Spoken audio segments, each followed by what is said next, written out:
What up, what up? This right here is the Idioms, part 3, episode 3, and we are here with Ty Farris, Eastside 6 Mile, Detroit. You know what it is. Check it out.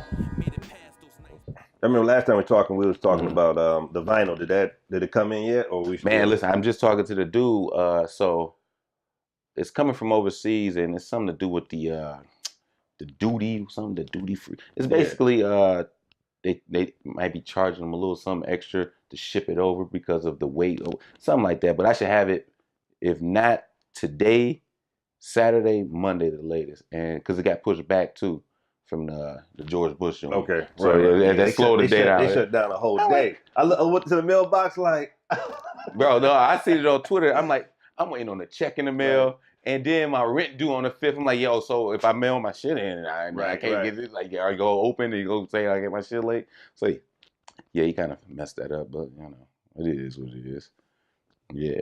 But the vinyl it should be here in the next couple of days. I can't wait to send that shit out.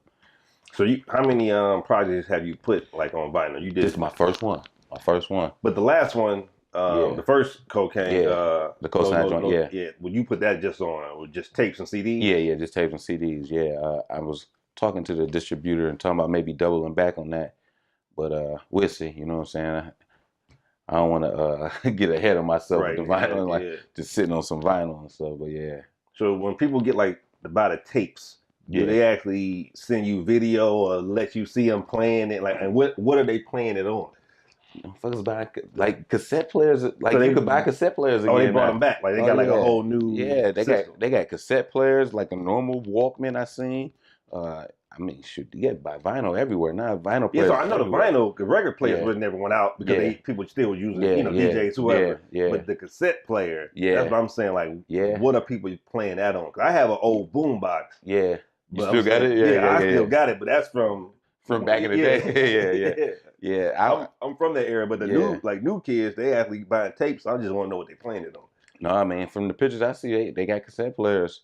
You know what I'm saying? Everybody who posts it, and then if they don't got a cassette player, they're collecting it. Like as a collector, it's like, yo, this is my tape collection. Right. I know some people still get ride around cars and they got the tape player. I seen the nigga video. Like you got the tape player and you got the CD and the CD on top. No, I seen the nigga with the tape player with the cord to come out. I'm like, this nigga gotta get his life upgraded real quick. Like, you feel bad about people like, man. I know his struggles out here, but goddamn, because like the new cars don't even got CD players. That's let you know where it's at. They get rid of everything. Now it's like, because before, like, it was a big thing to go to was it Mickey Shore? Mickey Shore. Yeah, go there. You get the face, the pull-off face. You see people in the mall. That's right. I used to do that, man. I used to you was one of the guys in the mall with the face. Oh yeah, my Pioneer face. Hell yeah, I had my joint. I had the Dolphins on my radio. The Dolphin screen. People was carrying around their Pioneer face like in the mall. If you didn't, they was gonna steal it. They was gonna steal it. You go yank it. But you had to show people that you had your Pioneer face. Yeah, that was a part of the wardrobe. Yeah, that was part of the wardrobe. Got diamonds on in my. Think how corny that is. Just to think about it now. Now it's horrible. Walking around with just a face. You can't do nothing. It ain't like it's like an iPod. You can listen to it too. Like you can clip it on. Yeah, that's different. But it's just a face. You can't do. It's just a face of a radio. We used to do that. That's some corny shit. Back then, you couldn't tell me nothing, bro. I had my Pioneer face walking around with it like it was money with me. I mean, they was walking around with the Pioneer face like it was a cell phone. You know, you walk around your cell phone now, like you had your Pioneer in your pocket or your head. Like you'll put that on the table and buy something. Oh, man, I've left my face in the store. I go back at the face. Man, straight up in story. I was at the flea market up there on 8 and DeQuinder. Right. And I used to sell. That's how I started really selling my mixtapes. A nigga broke in my car and stole my radio without the face. Right. I say this is the dirtiest, grimiest nigga That's on the east side. Shit. Oh no, that was just disrespectful. But I was known to be doing dumb shit, so it was it was definitely a revenge. Somebody knew. When you had the could you match any face with any face or no? So it was that had to have that exact one. So the nigga must have got down on me and he seen my face and he basically like, yo, I can get a face and I'm gonna just yank his the back end of it. Right. Nigga was so polite, he cut the wires and shit. That was nice of you. He went in there and pulled it out, then cut it. He didn't do me dirty like we used to do. You just yank that motherfucker out, the whole harness hanging and shit. He cut the knives and shit. I was like, oh, you didn't even fuck up the tape on this motherfucker. I know people used to have like like old cars. They had like the big radio, and then they had to build around it. So you had this little bitty radio. Oh, yeah, I did that, bro. I used to do it. I was a car installer at Best Buy. Okay. Yeah, hell yeah, man. I know all about that shit. Installs, I know how to do all that shit still. The album dropped. Yeah. No cosign. I mean, cocaine, no cosign. Yeah. Part 2. Yeah. Hell yeah. Out here, publications putting you up. They trying to say I'm doing something. Getting these streams. Backpack out here supporting you like they want your own. Yeah. You want your own. I am at this point. Right. God damn it. Yeah, with Team Backpack. Shout out to Team Backpack. You ever do one of the? Yeah. I went out to Chicago and did one. Is it up yet? Nah, I just taught to do it. Hopefully by the end of this month. So I went out there. Spit was me, my man Water, Vic Spencer, and Ad One. So yeah, we did like a 4-man cipher. Spit some luxurious bars for niggas. That should be getting hella views. Yeah. My man know the algorithms. That's why some shit. I mean, they got 1.1 million. It ain't start off like that. Yeah, they had it started off just raw hip hop. You know what I'm saying? By the time I got to it, it was already gone. Yeah, it's gone. Yeah, it was already gone. I remember they first posted one of my videos. I'm like, this is life changing. Like, I got like 200,000 views. Like, wait a minute, I ain't never seen no numbers like that. And it's real views because I could see the interaction through the fans. People actually leaving comments. Oh man, hundreds of comments. Like, okay, yeah, this is a following and it's real. So yeah, man. Hopefully by the end of this month, that shit should be out. It's a good look too. Once that come out, that's gonna spike sales and whatever you got out. Everything you got now. Everything you got gonna be new when they see it. You know what I'm saying? It's like giving you like an actual stamp of approval. It's a stamp of approval, and it's like a recharge for. It's like another run of the project. You know what I'm saying? So I'm actually trying to restock now, like because it's vinyl's toast, but like CDs and cassettes, I'm trying to restock that shit because I know every time they post it, I see a spike in that song or that album. I see it happen. Boom, boom, boom. Like, did you post your Spotify thing? Because I seen everybody doing it. I can't do it if everybody doing it. Everybody. And I got some cool numbers too, bro. I went to my Spotify, see my playlist got something. try to check your snap for your playlist. You got a playlist on there that you made? No, I just, you just got your list. I ain't making play. It's just for me when I'm working out. But I'm just saying, like, a public one though. I want to post something. Yeah. But everybody posted that shit. I was like, what's your numbers looking like? All I remember is almost 100,000 minutes. Right. Listened. Streams. It was something about countries too. Like it'll tell you how many countries people listening in. I think that's like the most impressive part. I think it says 68. I'm not sure. I mean, that's impressive. Countries. Yeah. You know what I mean? My countries is probably better than everything. That's all that matters. Like people in different countries. I think my streams wasn't that good. No, it was okay. I think it was like at 62,000, something like that. I dropped 2 projects, 62,000. I'm thinking that's what I seen, 62,000. I just remember because the way they run it down, they show you the big numbers. I was like 99,000 minutes. Niggas is listening. Like, okay, that's pretty cool. Yeah, I mean, it's cool. I'm just saying, like, just think people in different countries are listening to your music, and you didn't tell them to. It's different if you say, "Hey, man, I dropped this new album." They listening because that was always the goal, though. It's like, let me get over there because that's where it's at, man. Over across the pond. That's where the support is at, man. Have you done one yet? No, I wish. I'm trying. It's like what are you looking at? What are you trying to? What's the first spot you're trying to go to? Shit, man. Anything over there, I ain't gonna lie, man. Because everything over there, they show up and they support. You know, they buy all the merch. I was just on the Apollo, and I think he might have just left Wednesday. Yeah, he stay over there. Yeah, and he tell me, bro, it's like you go there, work, they pay you, the people come out, the fans love you. It's like, oh, why that shit can't happen here? You know, dang, you didn't come to the joint, did you? It was dope, man. Yeah, I saw you posted the picture. It was popping, man. That was probably one of the best looks of Detroit hip hop this year for that scene. It was packed. Who else? I mean, who all performed?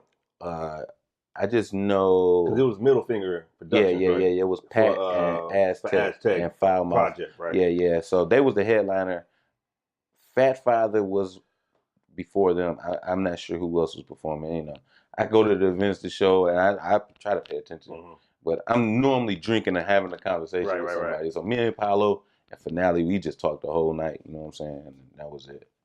So, but I mean, it's good too because we're not, you know, it's not even like the young crowd that's doing it. It's, you know, it's the people that seasoned veterans are still showing, you know, their. It was packed, bro. I was impressed. Like, I've never seen Old Miami packed like that. So, you know, but you know, they got a good following. Pat always go get the people out, man, because he a good dude. You know, he genuine, and everybody support him. They see his genuineness, and it's like, yo, man, let me support that guy. You know, there's a few people to get that look and that love. So, shout out to them, man. Yeah, and it's a solid project. Yeah, I mean, I appreciate just the way it looked. First of all, the presentation of it.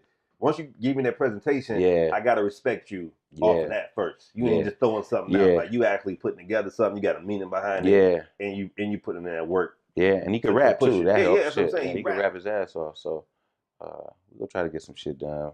But yeah, presentation and everything, man. That's why motherfuckers be putting out covers they do on their iPhone. Like, I mean, why you think nobody's listening to this shit? Just slapping some stuff together and photoshopped his iPhone. Volume 2 coming. Like, I mean, if you got it, that only work if you got a hit. If you like that one of them hit single type thing, then nobody cares because they only buying it for that one. Yeah. They ain't looking for the album. I mean, some people get away with it. I see some covers out here that are like, yo, that shit is trash. But I'm an artsy guy too, so it's like, you know, I care about that. My art want to have some type of meaning, some form of fashion. Who did the cocaine? It's the guy, my man, Alex from Portland. He done most of my stuff over the last 4 or 5 years. He did that. He did my Room 39 joint. He did Ramen Noodle Nights. So he my normally go-to guy. I can give him an idea. He can bring it to life. It from me and bring it back. Yeah. It ain't that many times. Like, you know, some people would take something back. Like, man, that's not what I'm talking about. Yeah, and then you don't want to keep telling them like, do it this way, do it that way. We be dead on every time. But I mean, I draw it out basically for him in his the vision of it, like with the cocaine joint. I had the whole vision. I'm like, I want a skull of cocaine. I want the needles to look like pins. You know what I'm saying? I was on point with it. So yeah, then you dropped the. This is the second visual, or this is the first? My third. This is the third visual for the no cosign cocaine. I did first Tyrant Talk, then I came back a week later with the recipe, and then I did Dope Fiend. And the Dope Fiend one, this is like. Yeah, let me this spend a couple dollars for to get some shit done. Right. You actually took some time out and said, I'm done just showing up. Let's actually put a plan together and shoot like a real video. Yeah, I have to tell the other guy, like, yo, just meet me on 6 Mile. We'll go just shoot in the corner. Shoot for a couple hours, whatever you get. No, them first ones was like fucking hour and a half tops. Like, yo, just get a look over here and look over here, and we just go cut that motherfucker up. But I just wanted to keep feeding them at that point while the momentum was going. But with this one, like I said, we did literally 30 locations. You know what I'm saying? And who shot it? My man Brandon Damon from Arc Cinema. Right. The shit came out good because you was telling me too, like you was trying to show not actual dope fiends, but what comes from being a dope fiend. The atmosphere that dope fiends be in, and you know, I didn't want to glorify an actual dope fiend. You know what I'm saying? I wanted to make sure I tackled the sobriety part, the part of them getting help. Then me in the studio rapping as the dope fiend. So, you know, 10 years ago, I would have been in the hood giving dope fiends, like dope fiend. Right. Nah, hey, you know, nigga. See that guy right there? That's a dope fiend. The camera go back on you. You walking by looking at it. Hey, straight up, though, here's the funniest shit. So we was in my hood shooting one of the scenes, like the drone scene right on my old block. And 2 dope fiends that know me pulled up my man. Like, she was like, nephew. I was like, what's up, auntie? And shit. That's the word and shit. And she's like, yo, let me hold $2. I'm like, I ain't got no money on me. I'm like, this would have been gold to get on footage. Like, we could have, oh, come on, man. No teeth and everything, bro. I was like, nah, I'm not going to do that. I'm not going to exploit her. But, yeah, could have really definitely had the real dope fiend in that joint. Yeah, true. I want to talk about, like, what neighborhood did you grow up in? 6 Mile, DeQuinder. 6 Mile, DeQuinder. And you was telling me, like, it was actual gangs over there. Yeah. Hell yeah. No, so, boom. I stayed in the same 2 mile radius. So I was on Davison. I grew up younger on Davison. Then I got kicked out and moved to my grandma's house, which is on 6 Mile. I always say 6 Mile because basically that's when I started doing my dumb shit. And that's when I was really repping my hood then. Like we'd go out, me and my homies fighting people. That wasn't a gang. When I was on Davison, I grew up around insane vice lords, IDLs, and like that shit was a war zone. Like every time I ride through the hood, Bloods and Crip album come on, I hear it in my head. Yeah, the blood. Pyro Love. Like, oh, somebody about to get shot, nigga. But yeah, man, I seen so much shit happen with that. Like a lot of niggas got killed over a color and nothing though. It's like this nigga walking and they shot the nigga just because he had a fucking blue outfit on. And I don't even think the nigga was even gangbanging, bro. He wasn't even gang related. He was just light blue. This nigga just had his blue Pat Ewins on and he was just trying to imagine. They shot the nigga, like, goddamn. So, but I never was a blood. I always make sure I state that. But all my friends was bloods. And I'm like, okay, if they fighting, I gotta fight. You know what I'm saying? So yeah, that was a trying time for a nigga who wanted just to play basketball. Yeah, because that's crazy. Because in my neighborhood, like I grew up over on 7 Mile and last year. Okay, yeah. It used to be rough over there. Yeah, Losser for the political correct. But it wasn't really no gangs over there. It was people doing dumb shit. Yeah, but it was like Bloods and Crips. Yeah, I was like, that's not in this area. Oh man, it was so heavy in my hood. The Bloods was, and that's not. I'm saying like the distance from where I'm at. And you, it's still a West Side, but still, it's like night and day. You know, shit felt scary, bro. I never forget. Be like any moment I've seen drive-bys and everything. But then the thing about that was my middle school at the time was in the area of GDs, the Gangster Disciples, and some other. I don't remember the Crips that used to be there. So it was always tension going to school because it was like, yo, we coming in their territory. Or we used to have basketball practice and like daylight saving time. We practice to 6:30. Had to walk home, bro. Right. Man, I'm talking about the scariest shit ever, bro. Like, yo, we used to like all lead a practice. Like, yo, we all walking together. Like, we gonna have to fight. Or God bless, they didn't shoot at us, but we literally 8, 9 of us all walking home to keep each other safe. Like if you walking by yourself, bro, it's never a good look. And that hood over there, that's the Buffalo Projects back then. Never a good look. Yeah, so like I never had that problem. So these are like two different lifestyles. I'm over here thinking Detroit is. The people was like Detroit. I'm like, no, it's not. It's safe. I walk to school. Yeah. Right there. And what's it's the crazy part about that whole part of my life because that was from me basically. I say from 10 to 17, I was in that hood in Davidson, which is literally down the street from 6 Mile. 90% of them niggas is dead or in jail, bro. Right. And everybody say that, you know, everybody be like, man, but bro, I probably talked to 2 people. Me and my homie was the only 2 who graduated high school. And then the rest of them, they all end up selling drugs in West Virginia and fed time, dead, crazy, bro. Like, those childhood memories, I don't have none to relive with them niggas because they ain't even here. Right. You know, so that's crazy, man. But the 6 Mile thing, that was a lot easier. I was smarter. Even though I hung out with some dumb niggas, I was smart enough to like, I'm not doing that shit I was seeing on fucking Davidson, bringing that shit here. You were the smartest one out of the dummies. Oh, I was always the smartest nigga out the dummies, bro. But then I will be a dummy just to be dumb with the dumb niggas sometimes. So, you know. Damn, me and these quotes alone kept a nigga from being broke and gave hope. I literally wrote my way about the ghetto, a running rebel, a gun and shovel, bat and knife. Hopefully I pray the past is right.